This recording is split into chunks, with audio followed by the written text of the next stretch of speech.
অনেক মহিলা চুল বিক্রি করে, এটা জায়েজ আছে কিনা? বিবস্ত্র হয়ে গোসল করা যাবে কিনা? মহিলাদের ঠোঁটে লিপস্টিক ব্যবহার করা যাবে কিনা? সফল হতে হলে কিভাবে দোয়া করলে কবুল হওয়ার সম্ভাবনা বেশি? ব্র্যাক এনজিওতে চাকরি করি, অর্থাৎ কিস্তির চাকরি, আমার জন্য বেতন কি হালাল হবে? ইমাম যদি সহিভাবে সূরা কেরাত পড়তে না পারে সেই ইমামের পিছনে কি নামাজ হবে?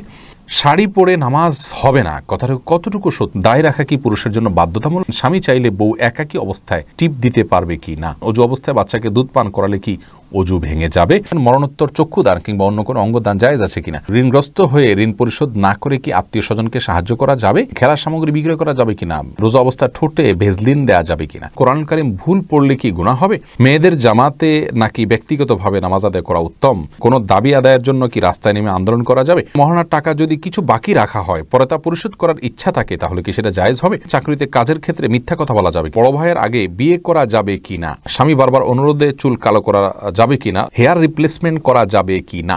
আপনি অবশ্যই যেই দেখছেন এই পোস্টটা অবশ্যই আপনি এটা শেয়ার করুন। আর দেরি না করে আমরা তাহলে শুরু করছি মূল পর্ব আমাদের প্রশ্নোত্তরের। আশিক রনি আপনি জানতে চেয়েছেন মহিলাদের ঠোঁটে লিপস্টিক ব্যবহার করা যাবে কি না।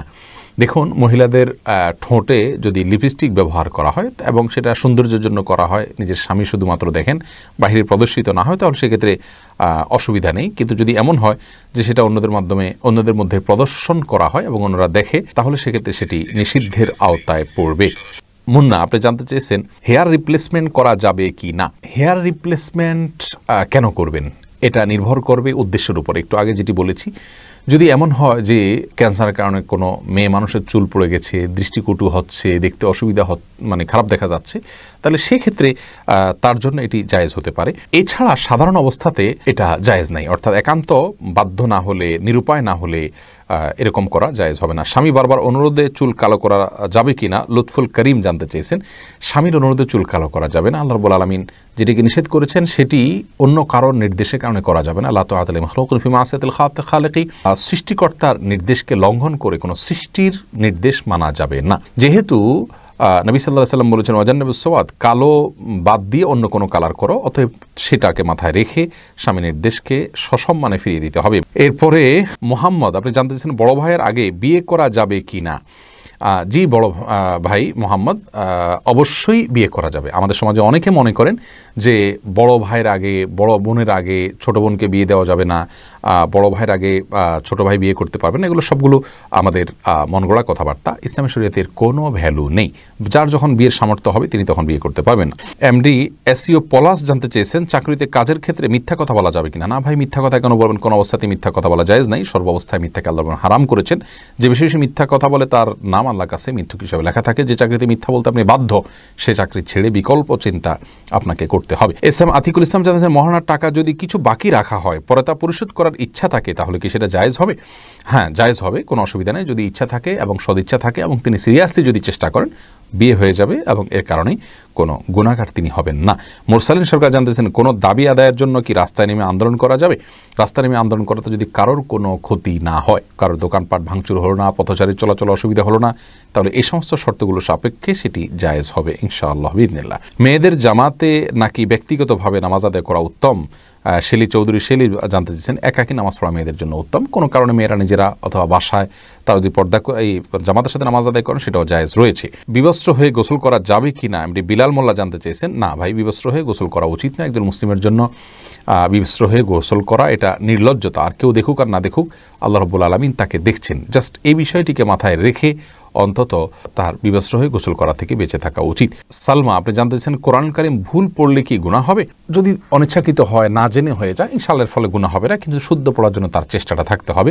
আপনি আইডি থেকে জানতে চাচ্ছেন রোজা অবস্থায় ঠোঁটে ভেজলিন দেওয়া যাবে কিনা। যদি ঠোঁট ফেটে আপনার জন্য কষ্টের কারণ হয় তাহলে দিতে পারেন, তবে খুব বেশি দিবেন না যে থুতুর সাথে এটা পেটে যায়। হালকা শুধুমাত্র প্রলেপ দিতে পারেন যদি ঠোঁট ফেটে যায় বা কষ্ট হয় সেক্ষেত্রে। আর যেহেতু এটা পেটে যেতে পারে এই আশঙ্কা আছে, সেজন্য একান্ত প্রয়োজন না হলে না দেয়াই উচিত এবং উত্তম। তারপরে এমডি জামান জানতে চেয়েছেন খেলার সামগ্রী বিক্রয় করা যাবে কিনা। অসুবিধার কোনো কিছু দেখছি না খেলার সামগ্রী বিক্রি করাতে।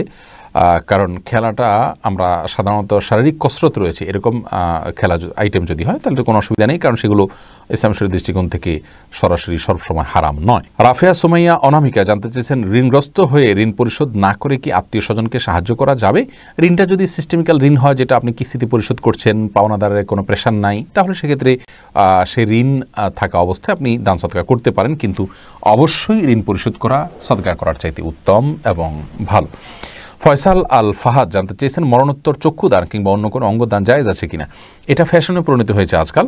একান্ত প্রয়োজন হলে কোনো ব্যক্তির জন্য কেউ দিতে পারেন, কিন্তু ফ্যাশন বানিয়ে নেওয়া এবং এটা মরে গেলে তো পচে গলে যাবে, লাভ কি, তার সাথে আমি দিয়ে যাই, এরকম দৃষ্টিভঙ্গি এটা হলো লাদিনী বা নাস্তিক কবাদ এর যে চিন্তা, সেই চিন্তা থেকে এই দৃষ্টিভঙ্গি আসে। সেই দৃষ্টিকোণ থেকে গণহারে এটি দেওয়া যাবে না এভাবে।